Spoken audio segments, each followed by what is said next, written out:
there's a candidate running for president of the Democratic Party who goes by the name of Andrew Yang. Now, he's got a pretty vocal squad over on 4chan that I like to call the Yang Bangers. And I just saw a clip of him talking about the Israel-Palestine situation. And he did not say things that I am very fond of. Let's check it out.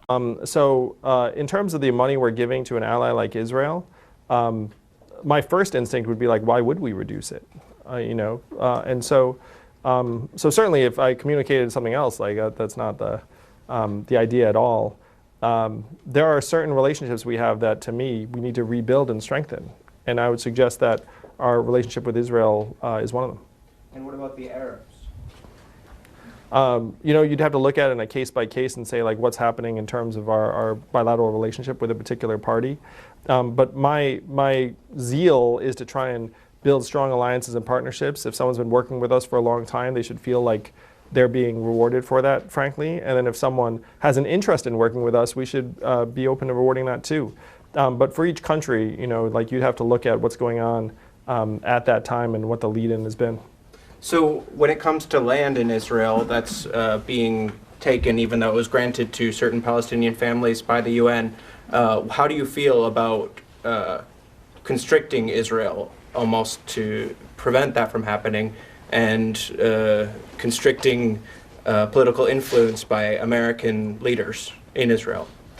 I'm not sure I understand the question, but I'll answer it more generally, which is, like, my stance on this is that it's going to be hard for the United States to constrict, like, an ally or really just about any of its partners in a decision that they feel is central to them, and I don't think that's our priority. It's not that we're somehow giving people aid so that we can then twist their arm about things that that they find important.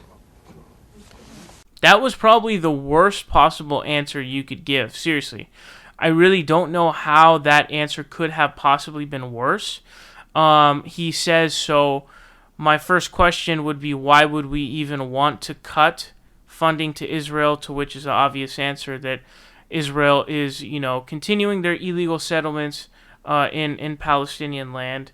They're committing war crimes and, in violation of the Geneva Conventions, etc., etc. So it's very obvious reasons as to why we would do it.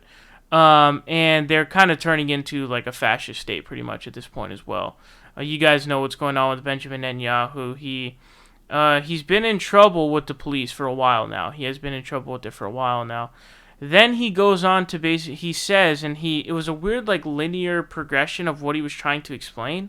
So he was saying like, I don't think that we're in a position to twist the arm of our allies that we give money to, in foreign aid on issues that are very central to them, which is kind of weird. So the point that we're trying to say is like, hey, like, look at all the garbage that Israel's doing right now.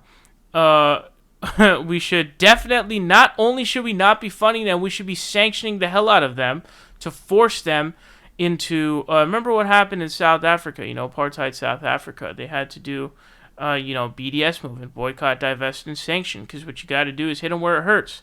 That's history, Don't forget during civil rights era, the boycotts were huge. Those were massive. Those were monumental. So, not only should we cut the aid, but we should straight up sanction them, and we should take, as a government, we should sanction them, because really the truth is that Israel without the U.S. is nothing. It's nothing. And really the high-horsedness and the cockiness and douchebaggery that comes from Benjamin Netanyahu is really sickening and horrifying. But again, if you don't know, Benjamin Netanyahu, I believe it was 3 times, was recommended for indictments by the police. Now, I believe a while ago, I forgot when this was, Netanyahu was supposed to be like under investigation by the AG or something like that. I don't know where that story went. I haven't heard anything about it ever since, actually, in fact. But, he's a corrupt leader, like straight up corrupt. What happened was there were a couple of different deals that he did with big businesses, were just straight bribes. So one of them was he had allowed a merger to go through in exchange for a news website, like literally taking down, removing negative articles about Benjamin Netanyahu. So he's a corrupt leader. Remember the 2014 Gaza bombing that they did, which was absolutely fucking horrifying. I believe the UN report said that it was like 70% or 90% civilians killed. Obviously, they're continuing their illegal settlements in Palestine.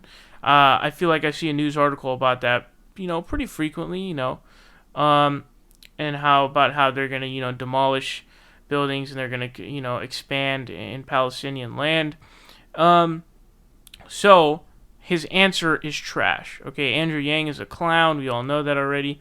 And this is incredibly, just, I don't know how to say it. It's just bad for Andrew Yang.